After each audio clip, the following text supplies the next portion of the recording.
በጎንደርና በደባይ ጠላት ግንባሮች የአገዛዙ ሰራዊት ከፍተኛ ምትን አስተናገደ። የክፍለ ጦር ምትክ አዛዥን ጨምሮ በርካታ የሰራዊት አባላት ላይ መለሱ በሞት ተሸኙ። ቀዳሚ የግንባር መረጃዎቻችን ናቸው። ፋኖ ኃይሎቹን የሚያደራጀው በአገዛዙ አፍንጫ ላይ ተቀምጦ ነው ሲል ጋዜጠኛው ተናገረ። 4 ኪሎ አይደርሱም የተባሉት የፋኖ ኃይሎች በተጠናከረ አደረጃጀት ምላሽ እየሰጡ መሆናቸው ተመላክቷል።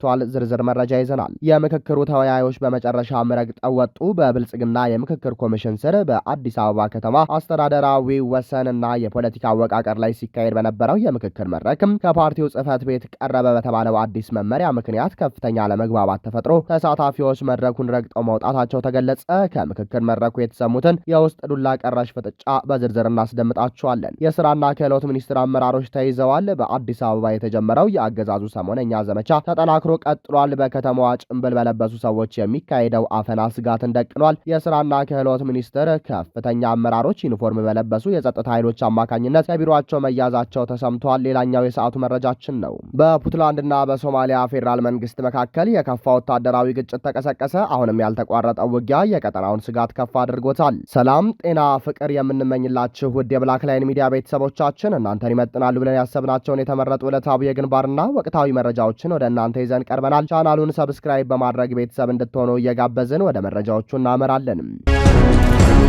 ፋኖ ኃይሎቹን የሚያደራጀው በአገዛዙ አፍንጫ ላይ ተቀምጦ ነው ሲል ጋዜጠኛው ተናገረ። በአማራ ክልል የፋኖ ኃይሎች አዳዲስ አባላትን የሚያሰለጥኑትና የሚያስመርቁት ከሀገር ውጭ ሳይሆን እዚያው በክልሉና በአገዛዙ አፍንጫ ስር የብልጽግናን ጦር በማስጨነቅ በትላልቅ ከተሞች አቅራቢያ ባሉ ቦታዎች ላይ መሆኑን ጋዜጠኛ ወግደረስ ጤናው ገለጸ። ፋኖ አባላቱን የሚያሰለጥነው በሀገር ውስጥ ሲሆን በተለይም የአገዛዙ የሜካናይዝድ ጦር ሰፍሮ በሚገኝባቸውና ውጊያ በሚካሄድባቸው አቅራቢያዎች ነው። በቅርቡ በ201ኛ 17ኛ ክፍለ ጦር እንዲሁም ከ3ኛ ክፍለ ጦር በርካታ የፋኖ አባላት ተመርቀዋል። በጮቄ ተራራ አቅራቢያ ከርኗሪ በተባለ ቦታ እንዲሁም በደብረ ማርቆስ ዙሪያ የሜካናይዝድ ጦር ባለበት አቅራቢያ ለ6 ወራት ያህል የቆዩ ኮማንዶዎች ተመርቀዋል። አባላቱ በውጊያ ቀጠናዎች ውጊያ እየተካሄደ ባለበት ወቅትም ጭምር በቅርብ ርቀት ላይ ስልጠናቸውን አጠናቀው መመረቃቸውን አርበኛ ጋዜጠኛው ወግደረስ ጠቁሟል። በሀገር ውስጥና ከሀገር ውጭ ያሉ ደጋፊዎች፣ ባለሀብቶች፣ ምሁራንና ነጋዴዎች ለሎጂስቲክ ለስንቅና ለትጥቅ ድጋፍ ያደርጋሉ የሚለው ጋዜጠኛው አብዛኛው የጦር መሳሪያና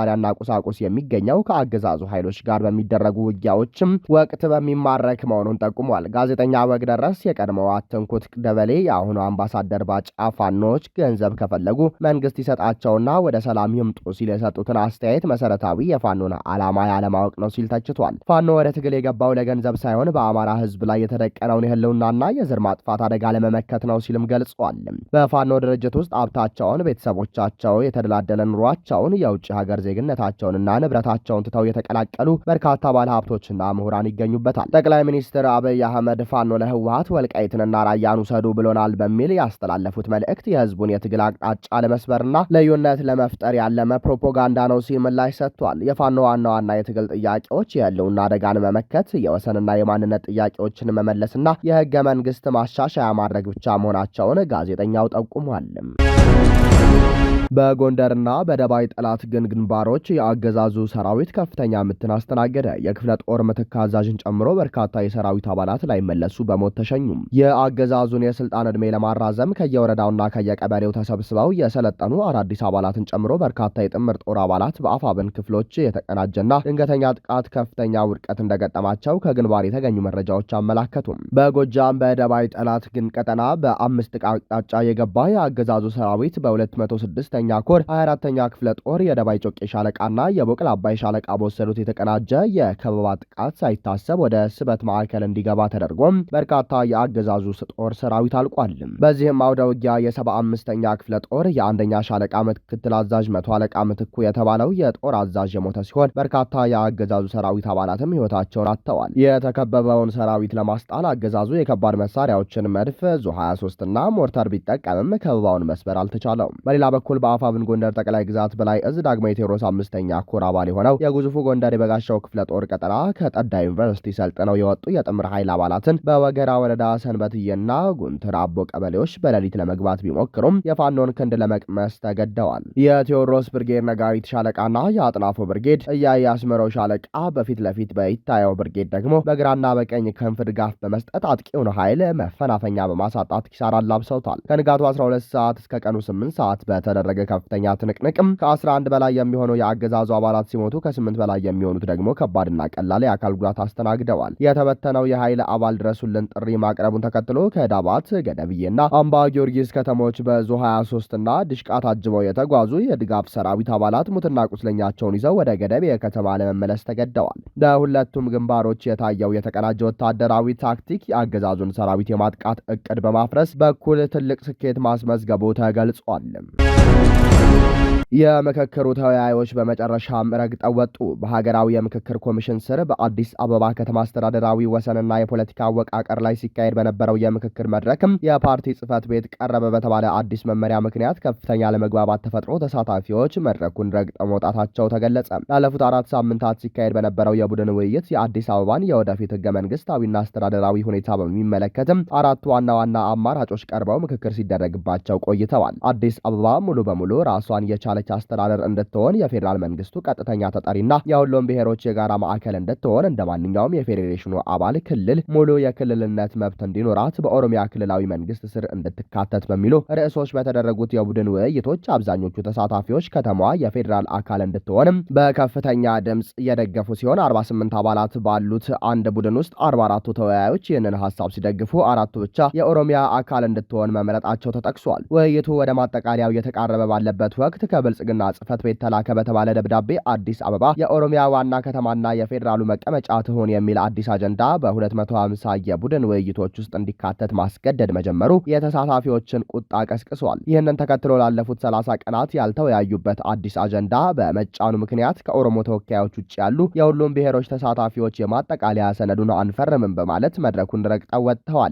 ለቀጣዩ የ500 አባላት ስብሰባ ኦሪየንቴሽን ለመውሰድ ተዘጋጅተው የነበሩ የ7 ቡድኖች ተሳታፊዎች አካሄዱን በመቃወም ግቢውን ጥለው መውጣታቸው ተገልጿል። ይህ ክስተት በምክክር ኮሚሽኑ ነጻነትና ገለልተኝነት ላይ ጥልቅ ጥያቄ ያስነሳ ሲሆን ከላይ በሚወርዱ የፖለቲካ ውሳኔዎች የተቃኘ ውይይት ዘላቂ መፍትሄ ለማምጣት ያለው አቅም አጠራጣሪ መሆኑን ተሳታፊዎችና ታዛቢዎች በመግለጽ ላይ ናቸው። የኮሚሽኑ አመራሮች ለተፈጠረው ውጥረትና ተሳታፊዎች መድረክ ረግጠው ለመውጣታቸው እስካሁን የሰጡት ይፋዊ ምላሽ የለም። የእነ ሽመልስ አብዲሳና አዳነች አቤቤ ቡድን ከተማዋን በኦሮሚያ ለማካለልና በዚህ የይስሙላ ምክክር ኮሚሽን ለማስወሰን በከፍተኛ አስገዳጅነት እየሰሩ መሆናቸው ቀደም ብሎ ተጠቅሷል። በጉዳዩ ላይ ተወያዮችን የሚያስፈራራ ኃይል ጭምር መግባቱም ተገልጿል። የአዲስ አበባ ሚዲያ ምክር ቤት አዳነች አቤቤ ከተማዋን በኃላፊነት ከመምራት ይልቅ ወደ ክልል ከተማነት ለመቀየር እየሰራች ነው በሚል ከስልጣን እንዲለቁ መጠየቁም አይዘነጋም።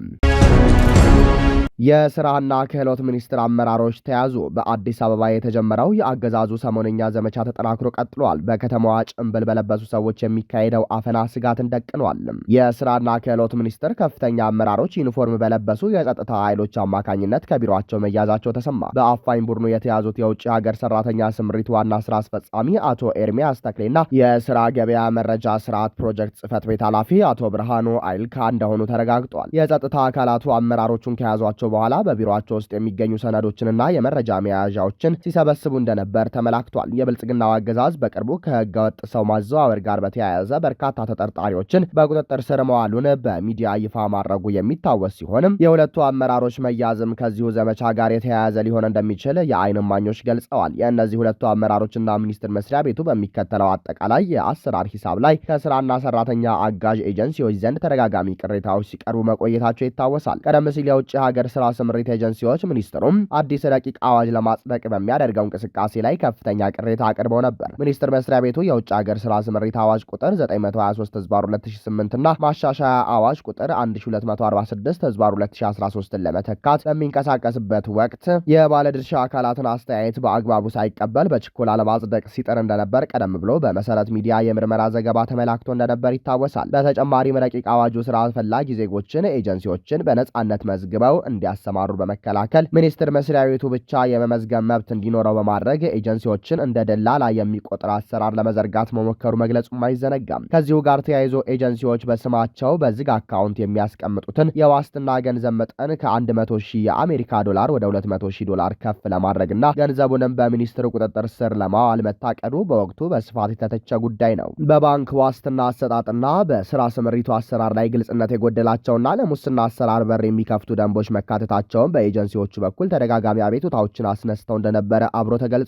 እነዚህ አሰራሮችና በአመራሮቹ ዙሪያ ለረጅም ጊዜ ሲንሰራፉ የቆዩት የተግባርና የፖሊሲ ቅሬታዎች ለአሁኑ የጸጥታ አካላት እርምጃ መንስኤ ሳይሆኑ እንዳልቀሩ ግምታቸውን ምንጮች ተናግረዋል። ሆኖም ግን የጸጥታ አካላትም ሆኑ የስራና ክህሎት ሚኒስቴር ስለ አመራሮቹ በቁጥጥር ስር መዋልና ስለሚደረገው ማጣራት እስካሁን የሰጡት ይፋዊ ምላሽ የለም ሲል መሰረት ሚዲያ ዘግቧል። በሌላ በኩል ይህ የአፈና እርምጃ የሚያሳየው ከሰሞኑ በአገዛዙ በበርካታ ዘርፎች የተጀመረው የተቀናጀ የአፈና ዘመቻ በተቃዋሚዎች፣ በነጻ ጋዜጠኞች ወይንም በመብት ተከራካሪዎች ላይ ብቻ የተወሰነ አለመሆኑን ያሳየ ሲሆን ይልቁንም የአፋኝ ቡድኑ እንቅስቃሴ የገዢው ስርዓት አካል የሆኑትንና በየደረጃው የሚገኙ ተቀጣሪዎችን እንዲሁም የስራ ኃላፊዎችን ጭምር ወደ ማሰር እና ማሳደድ መሸጋገሩን በግልጽ ያሳየ መሆኑ ተመላክቷል። የብልጽግናው አገዛዝ ኮር ባለስልጣናት በሚመሯቸው ትላልቅ ተቋማት በቢሊዮን እስከሚቆጠር ገንዘብ መዝረፋቸው በአደባባይ እየወጣ ቢሆንም ለሚዘርፉትና በተቋማቱ ለሚተገበሩ ወንጀሎች የታችኛው ባለሙያ ተጠያቂ የሆነ መምጣቱ በተደጋጋሚ አቤቱታ የሚሰማበት ጉዳይ መሆኑም አይዘነጋም።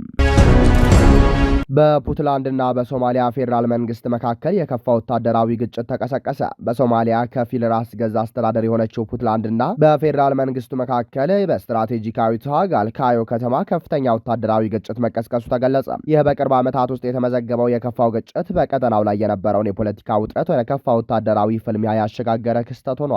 ትላንት በተቀሰቀሰው በዚህ ግጭት ሁለቱም ኃይሎች ከባድ መሳሪያዎቻቸውን የተጠቀሙ ሲሆን በከተማዋ ሰፊ የጥይት ልውውጥ ተካሂዷል። በቦታው የሚገኙ የአይን እማኞችና የአገር ውስጥ ጋዜጠኞች እንደጠቆሙት የሰላማዊ ሰዎች ሕይወት ሲያልፍ ከባድ ቁስለኛ የሆኑም በርካቶች ናቸው። 5 የጸጥታ ኃይል አባላት ቆስለው ወደ ሆስፒታል የተወሰዱ ሲሆን በሁለቱም ኃይሎች በኩል የደረሰው አጠቃላይ የጉዳት መጠን በውል አልታወቀም። በ1998 ዓ.ም የተመሰረተችውና የራሷን የጸጥታ ኃይል ያደራጀችው ፑንትላንድ በግዛቷ ውስጥ የሚንቀሳቀሱ ማናቸውንም ታጣቂዎች በሙሉ በራሷ ቁጥጥር ስር መሆን እንዳለባቸው ታምናለች። የግዛቷ አስተዳደር ጥቃቱን የፈጸሙት አካላት የሞቃዲሾ የፌዴራል መንግስት ጋር አጥብቀው የተሳሰሩ ናቸው ሲል ከሷል። በሌላ በኩል የፑንትላንድ ፕሬዝዳንት አጎራባሽ ግዛት የሆነችው ጋልሙዱን ከፑንትላንድ ጋር የምትጋራውን የካልጋዮን ደህንነት ለመጠበቅ ትብብር ማድረጓን ገልጸዋል። የሶማሊያ ፕሬዝዳንት ሐሰን ሼክ መሐመድ የፖለቲካ ልዩነትን በውይይት እንጂ በኃይል መፍታት እንደሌለባቸው ቢያስገነዝቡም የፌዴራል መንግስቱ እስካሁን ስለተከሰተው ግጭት የሰጠው ይፋዊ መግለጫ የለም። የፖለቲካ ተንታኞችና የሀገር ሽማግሌዎች በካልጋዮ በኩል ወታደራዊ ስምሪት መበራከቱ ወደ ከፋ ግጭት እንደሚመራ ሲያስጠነቅቁ ቆይተዋል። ይህ አዲስ ግጭት የተቀሰቀሰው ሶማሊያ ዋነኛ የደህንነት ስጋቷ የሆነውና የደቡባዊና ማዕከላዊ ክፍሎችን የሚቆጣጠረውን አልሸባብን ለመዋጋት ጥረት በማድረግ ላይ ባለችበት ወቅት በመሆኑ ቀጠናውን ደህንነት ሁኔታ የበለጠ ያወሳስበዋል ተብሏል። እስካሁን ባለው መረጃ መሰረት በሁለቱም ኃይሎች መካከል የተካሄደው የተኩስ ልውውጥ መቆሙን የሚያሳዩ ምልክቶች ያልታዩ ሲሆን ግጭቱን ለማቆም የተጀመሩ ግልጽ የድርድር ሂደቶች አለመኖራቸውን ስጋቱን ጨምሮታል። ክቡራንና ክቡራት አድማጭ ተመልካቾቻችን ለሰዓቱ የነበረን የዜናና የመረጃ ስርጭታችን ይህንን ይመስል ነበር። ቻናሉን ሰብስክራይብ በማድረግ ቤተሰብ እንድትሆኑ እየጋበዝን ጤና ይስጥልንም።